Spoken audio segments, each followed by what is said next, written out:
It's rain-wet streets, it's nights like this with fog rolling in, cars, faceless people going by doing the things that they're doing. There's something kind of hypnotic about it. That's when I get inspired to carry what these streets are like, what the city is like, the mysteries, the stories, the thousands and thousands of people that you pass that are going by as shadows in this wet, cold, dangerous environment. I wanted to grab that. I wanted to take it into the future, and where I took it was Cyberpunk. What I loved was the fact that it was a combination of dystopian society, a lot of technology, with this really great overlayer of almost film noir.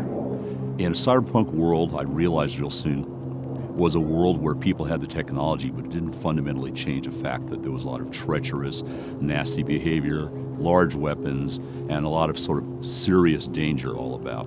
The important part in Cyberpunk is just that. It's not the technology, it's the feel.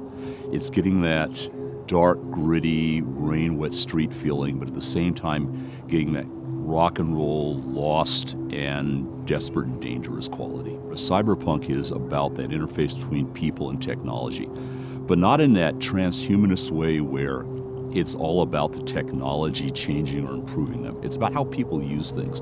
There's a great Gibson saying, the street finds its uses for things. And that's what Cyberpunk is about. Cyberpunk isn't about saving humanity, it's about saving yourself. We've approached doing it as a video game numerous times before. We have fought to find somebody who was enough of a fan of the world and the game to not want to go change it around or to stick a label of Cyberpunk on it and then do something totally different. And so when CDPR approached us, what we realized really rapidly was these guys are fans. These guys know the material. They're quoting things back to me I've forgotten. So they got it.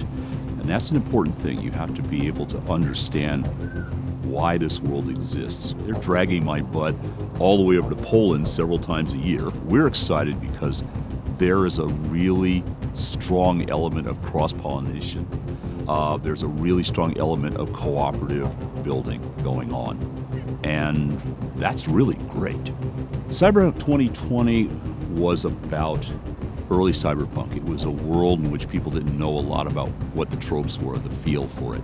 The great part about 2077 is that it's a mature form of that. We're basically able to progress a larger arc. You're going to get to see the outcomes of things that we started to talk about in the Fourth Corporate War.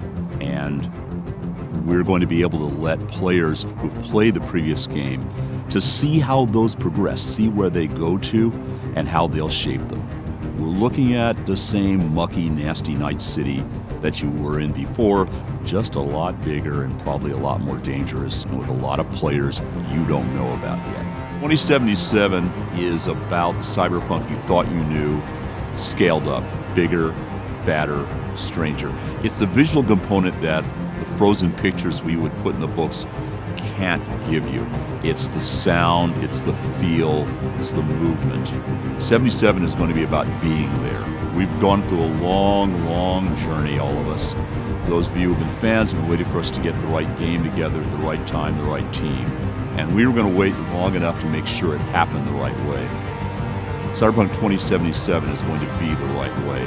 And I can't wait to play it. And I'm hoping you guys will want to play it as much as I want to play it. Because it's going to be a hell of a ride.